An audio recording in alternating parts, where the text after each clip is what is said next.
Hello and welcome to the Bachelor Recap here at Us Weekly. I'm Jared Freid here with part one of the season finale. That's right, Peter's gonna introduce the gals to his family. And I gotta say, before we get into this, great episode. It's a great finale. A lot of people out there, oh, the season sucks, the season that. No. We've had movement. We've had action. It hasn't been this. If you want meet, fall in love, get into bed with each other, wear the ring, have kids, get out of Bachelor universe. Because we're in the topsy-turvy world of love. And Peter comes home to the parents. He's in Australia. He comes to his parents', gas station living room that they're all hanging in.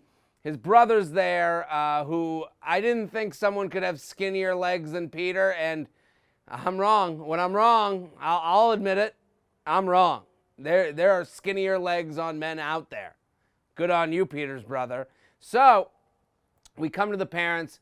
Peter lays it down for them. He says, I got Hannah Ann, who is in love with me. She's in. Hannah Ann is all about it. And then he goes, I got this other girl, Madison, who gave me a certain... At this point, it's a little weird. Like, I gotta say, this whole episode is a weird talking about having sex in front of your parents while not talking to them about it. It's a lot of, words that go unsaid that they're being said. And let me just say this before we get into anything else. The mother-son relationship in any mother-son relationship is weird, okay? Peter's not alone in having a mom who loves him a little too much. So let's just go talk to your mother-in-law, go talk to your boyfriend's mom, go talk to your own mom, okay? It's a weird dynamic, and it's only made weirder when it's on TV. So I'm taking a little bit of a defense of our friend Barbara, because he walks in, he goes, Maddie, Hannah Ann, we banged, we had a good time, she's in. Maddie was upset that I was intimate with other women on the show, and now she's having some issues, but she's here. She's the one I'm really in. And you could tell, he's saying to his parents, it's not a good setup for meeting the parents. I wouldn't want to come meet my girlfriend's parents, my significant other's parents, and her start it with, this other guy's pretty into me. And Jared, he needs to be convinced. That puts it at like this. They are like in fighting stance. And you kind of see it. First comes Hannah. Hannah Ann comes in, meets the family.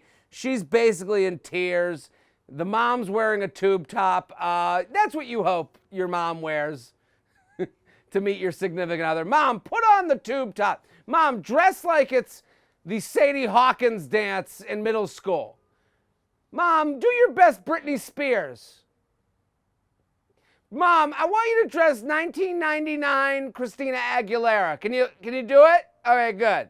Barbara's like, no problem, Peter. It does feel like there's this little competition between Hannah Ann and Peter's mom. It does feel like, Hannah Ann's like, I love him so much. And Peter's mom's like, no, I love him so much. We all love him so much. I love him the most. I need to make love to him. And it's like, okay, everyone relax. It does have that vibe.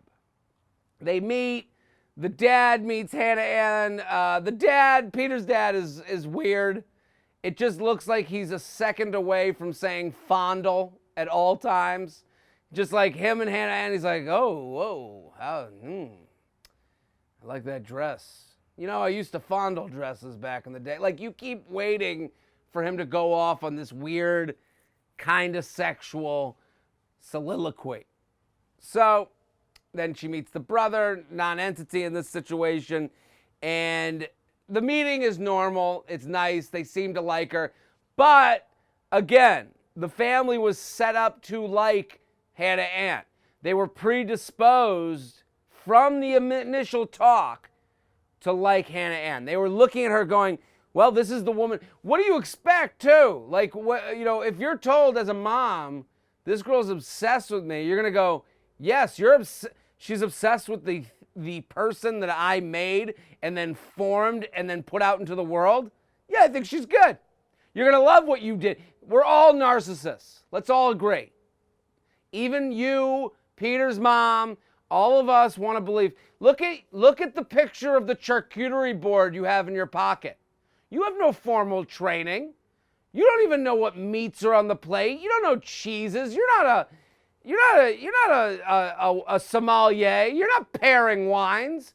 But you take out that picture and you go, look at my charcuterie board. Yeah, you're a narcissist. You think because you made it, it's great. Same with Peter's mom. Peter's mom, like, of course Hannah Ann loves my son. He's from me. He's from my ovaries. Now Maddie comes in. Here's the real show. Maddie and Peter get together to discuss what's been going on. Madison is still confused and hurt. I don't know what the confusion is. You traveled to Alice Springs, Maddie. You got on the flight. You got in Delta Comfort. What's the confusion? That's what I don't understand. And Madison, I understand what she's trying to do. We all have to understand what Madison's incentive is. Madison's incentive is to not be the bad guy, and she's going to use religious speak and her morals, which she's allowed to have. But no one told her to be immoral. No one made her stay on the show. No one told her, hey, from what we know, no one told her, hey, quiet down on the virginity stuff if you want to stick around. Like, that producer might exist, but she's yet to say something. So we have to go in the world that's been creative. Hey, Maddie, why don't you pipe down about that virginity stuff? Like, that's not what the world that we know. We know she barely told him she was a virgin. She goes, I just prefer that you don't maybe not have intimacy with others, and I'm a virgin. Like, she barely said it. So now her and Peter do this weird thing where they put their foreheads together and they rub foreheads for 3 hours and they discuss how love is like basketball and they got to go into overtime with each other. I don't know when Matt Christopher started writing these Bachelor episodes because, but how are we going to go into overtime of love? You could see Overtime of Love next year on The Bachelor. All basketball players, all athletes. Is that what's coming? What are we talking about? So they forehead for 20 minutes. Let's take a few seconds to talk about Maddie's eyelashes. I'm not here to comment on a woman's looks. I think Maddie's a beautiful girl. But these eyelashes look like they could be plucked off her eye and then used as a toothpick to pick food out of your teeth. That's all I'm saying. Someone come in there with a lash comb, a lash brush. Let's brush them out. Let's spread them out. I could count it's like looking into the mouth of a shark. You can see the rows of teeth. It's like spiders are crawling out of her eye. We need some help. I don't know if there's a YouTube tutorial where a guy dressed as Jesus is giving eyelash training. Maybe. Send her the link. So by the end of the forehead fondling, the foreplay, Maddie says she loves Peter, and they're like, okay, now that you love me, let's meet the parents. They go to meet the parents. They walk in, and Madison, to her credit, immediately walks in and is like, yeah, he had sex with other girls. And then, like, Peter's mom's like, ooh, say it again, but slower. Ooh, whisper it. And then Peter's dad's like, that's my boy. And then Peter's brother's like, I want to have sex once. So then Maddie goes away with talks with the dad. Again, the dad's a little creepy looking. And then Peter and his brother have a very brotherly conversation. I don't know if I've ever had this open a conversation about sex with my brother. But the brother looks at him and is like, how? Dude, you gotta be banging. Like, you got this lifestyle where you're line dancing every night. Different woman. Like, it is kind of cute that Peter's brother looks up to him in this light where he thinks line dancers are just bringing home all these chicks. Like, he's like, what are you gonna do? You like to line dance and come on, man. She can't get in the way of your lifestyle. And you're like, Peter's brother, good for you, man. You look through a very different window of life than maybe all of. I understand but Peter's brother isn't wrong. Peter's brother brings up a great point, and he's the first one to look at Peter and go, you have a lifestyle, whatever that may be. You like to line dance and get naked with women in windmills. That's you. You're Peter Windmill Weber, okay? And then he goes, this girl's not that. And he makes a good point. This is, again, back to the point where you have people, and I know they're in the comments section.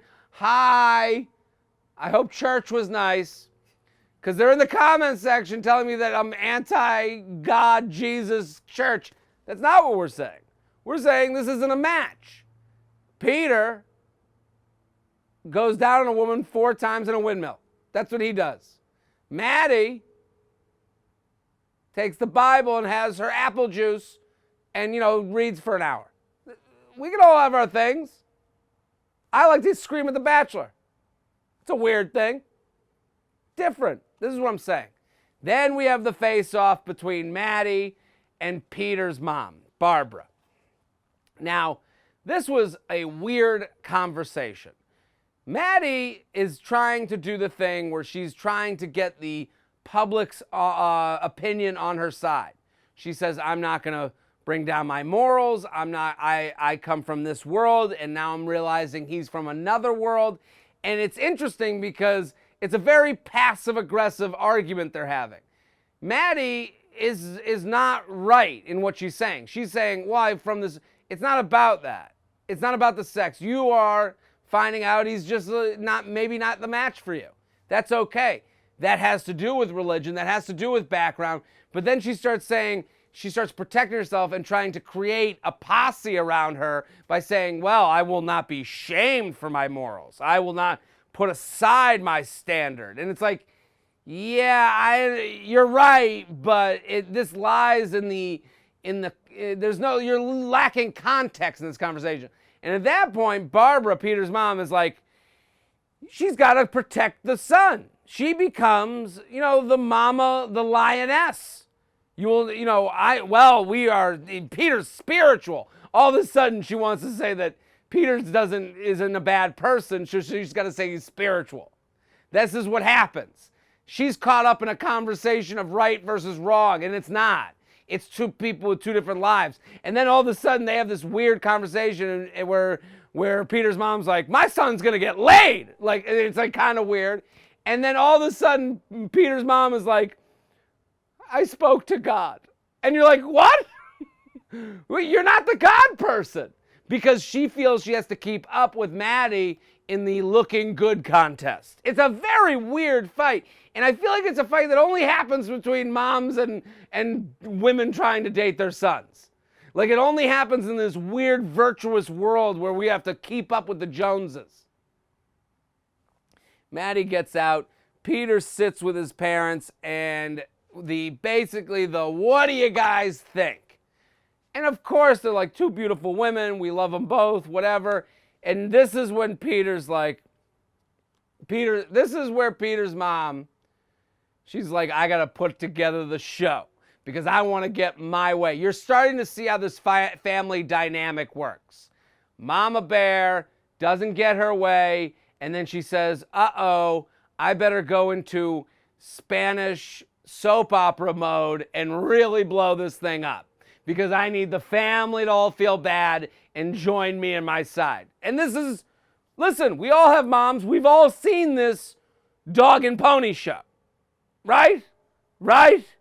So all of a sudden, the mom, she goes, it looked like she was catching the coronavirus. She was like, Peter, she's not here for you. Maddie is not here for you. And I gotta say, this is the most definitive a parent has ever been on The Bachelor. I've never seen a parent go, Not that one. Choose that one. And she says to her, he says to Peter, you have a girl that's obsessed with you. Hannah Ann's obsessed with you. And she looks him in the eye and she goes, bring her home to us, Peter. Give me her heart to feed on so I can stay young. Something like that. So that's what happens. And Peter, to his credit, stands up to his mom and says, no, stop it. Every time we have something happen, you go nuts and you start crying and you make a big show. I'm trying to make a decision here and you're making it impossible. What I loved about Peter's speech to his mom, it's a speech all of us have had to give to a mom. And especially men, where you look at your mom and you go, stop. I love you too much to watch you cry about something where it's making my decision impossible. Listen, every Jewish man is nodding, agreeing with me right now. You've all dealt with it. Every Italian guy is nodding while their mom is doing their laundry upstairs. This happens in every culture, every family. The mom just wants you to be happy and her emotions get in the way of really being there for you in a quieter way, because Peter's mom's like, I need to bring her home. And you're like, Barbara, you met her for 5 minutes.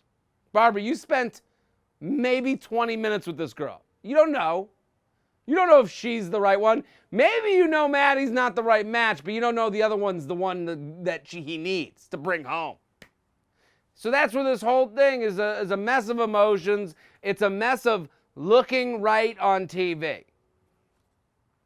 So then we go on dates. Madison and Peter go on a date. They go on the chopper. Peter does his airline pilot thing. He's like, on your left is the Grand Canyon, and on your right, you're going to see that's the Alice Springs. I don't know how he knows so much about the landscape of the Australian desert, but he does. They land, they sit in a pile, they sit in a picnic, and Maddie's like, I don't feel the connection. This isn't it for me.